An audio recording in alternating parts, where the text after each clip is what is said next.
Hi guys, and welcome back. So in today's lesson, we are gonna concentrate on some of the detailed elements of the house type that we started modeling in the previous lesson. In particular, the windows. So let's get started. So as you can see here, we had created our walls and fascia structure, and so we are going to concentrate on the windows today, and in particular this central window. And then what we can do is once we have this central window all prepped up, it can easily be copied over to the other locations. So, and for this one, you're gonna need the sectional drawing as well. So let's just go here and enable our sectional drawing, section _1, and I've already aligned it for consistency and speed. So let's just isolate them, go into the right viewport. And let's start with the sill. And usually the drawings would not be as detailed, so you will have to use your creative freedom wherever you possibly can. And at any moment, if you mess up any of the vertices, for example, I held down the mouse key for quite a bit and it has converted into a Bezier corner, just feel free to backspace and go a step behind. So yeah, again, so that way you can continue working with the same spline in the same instance. So you don't have to be super accurate because we're never gonna go that close to the windows in our renders. So just make sure you just follow it along as roughly as possible. Right, once that's done, then we do an extrude. As usual, go to the front viewport, and we are almost aligned. That tends to happen, so what we can do is we can align it a bit more. Let's move it down a little bit. Okay, then we collapse the sill down, push the bits forward, and yeah, so that's sitting in quite well. Let's move forward with the upper bits. So the upper frame, what we can do is we can actually the outer frame do the same. We just literally follow along, trace it out like so.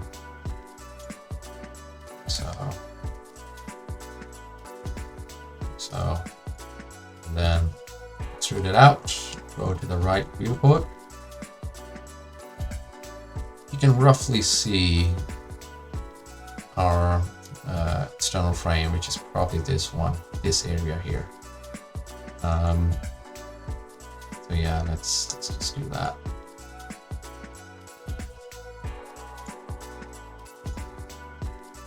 So collapse it down.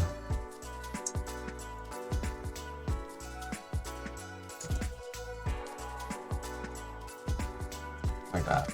Okay. The front viewport again, let's go for the bigger frame now. And we just need a rectangle for it. So, and collapse it down to a spline. Select the spline and do an outline on it. So 25 millimeters. Extrude it as well. Usually 25 should be enough for that. Again, just make sure whatever looks right, that's what you gotta follow. So the CAD drawings are just there for your reference only. So please do keep that in mind. Let's just position that here for the time being. And let's move to the other frame.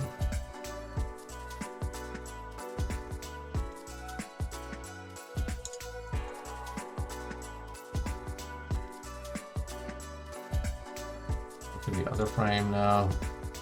This is like the main frame. Right click, collapse it down, select it. Yeah. If you want to make any adjustments, just select the segments by hitting the 2 key. So remember 1, 2, 3. These are the hotkeys for the spline sub-object level. Actually, it applies to pretty much all the sub-object levels whether it's editor poly or spline.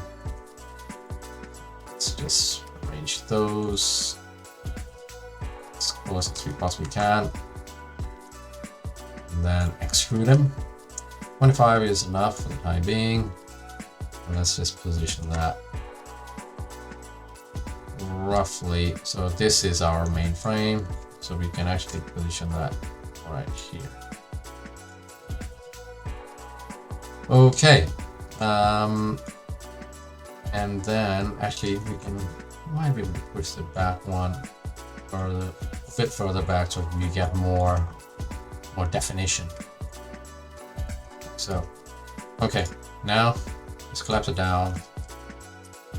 Let's do the chamfer a bit. So this, you can see, is sort of like a bevel going on. You can see clearly here. So that it goes in and the depth goes inward a little bit. But we can easily do that by just selecting one of the edges and just doing a ring selection. So just select any of the edges, inner edges. If you do a ring, it's gonna select all the way around. Well, I'll probably do another video on that, but it is quite a powerful tool. And then go into the front viewport and we do a bevel. Like so, yeah, roughly, doesn't matter. And then we bring in bevel a little bit just to exaggerate the a little bit more, like that. Okay, the next thing you can do is you just need to do that middle frame. That's easy, just a box should work. Collapse it down like so. Go to the polygon selection and then just position it slightly inwards. And then the glass is just gonna go here in the middle. So let's just do the glass quickly. Again, square, a box, more than enough. Usually the glass is like, 8 mils, or even more than that, 6 mils. That's more than enough. So, but other glass widths can differ, so just do keep that in mind. Let's position it so that it barely makes contact. And we can just give it a separate color here just for the sake of clarity. Okay, so that's our basic window structure. The other bit you can do is you can probably chamfer this edge as well.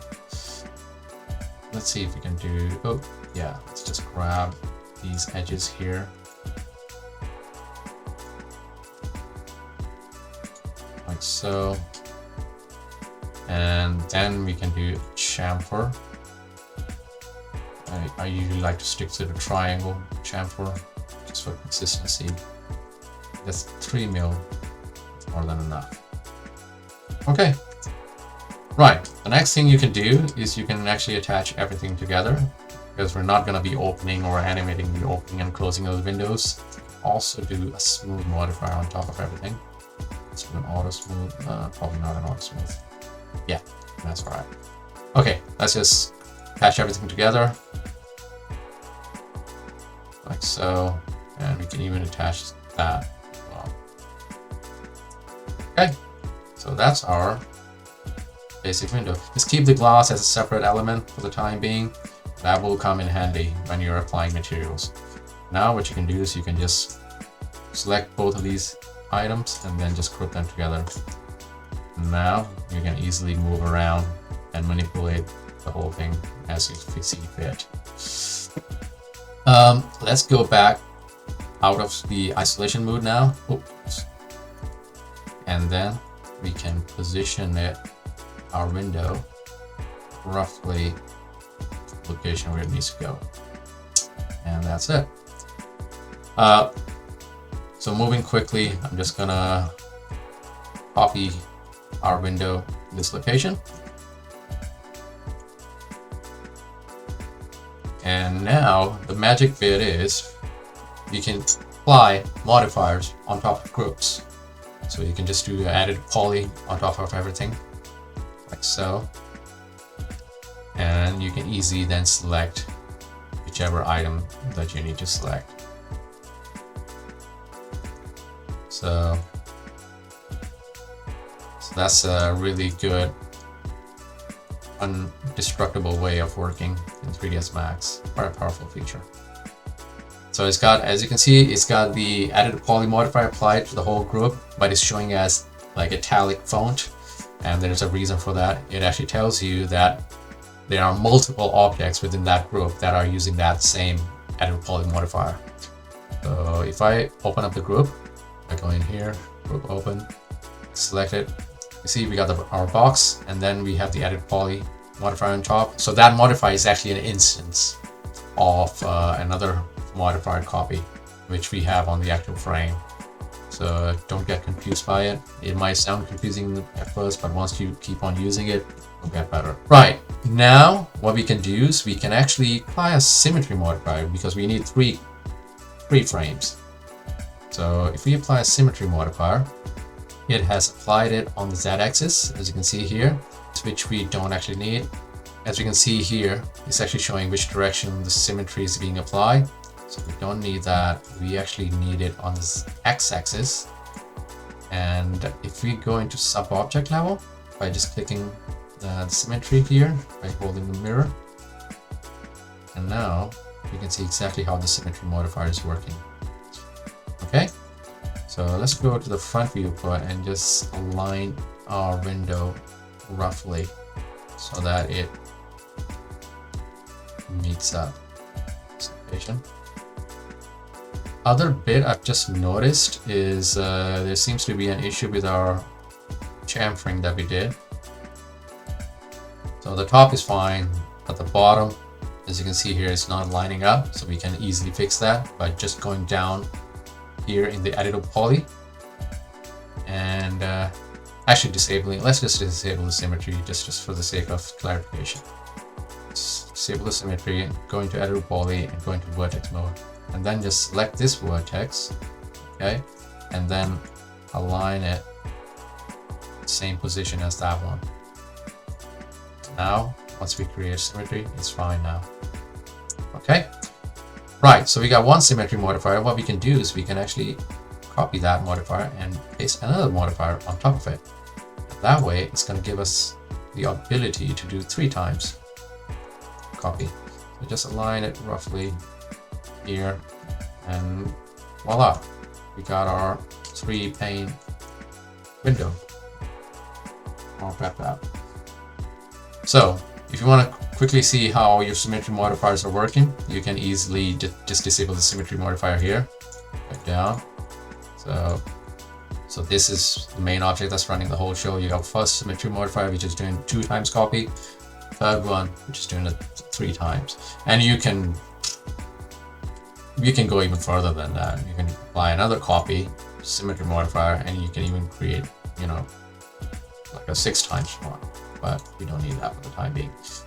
Right, okay, so in order to exaggerate the frames a bit more, what we can do is we can go here, because we need that space, don't we? Because that's going to give us some impression of, you know, it's going to give us a better definition. So let's just go here, push this symmetry modifier even further, pretty much in this location. Okay, we can do the same for the other one. Yeah, the other one's automatically going to be aligned anyway. Okay, right, now let's position our frames a bit better. Let's just do it here. Let's just move the vertices around so that we get a better definition.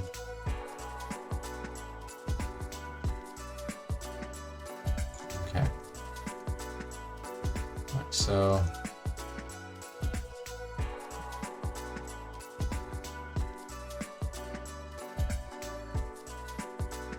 Okay, there we go. That looks better. Okay, to So we have a single window, then we have the quad window, and doing pretty much the same thing. We can even do our double window as well, like so. We can disable the third one because we don't need that, and then we can reposition the middle elements to the right locations, like so that they fit in like that. Okay, and I'm just gonna quickly skip ahead now because it's gonna be a little bit time consuming now.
Right. Okay. So we now reached a point where all of our windows are modeled and they're in. And in the next lesson, we will be concentrating on the door as well as the sills and even the structure, the entrance structure that we see here.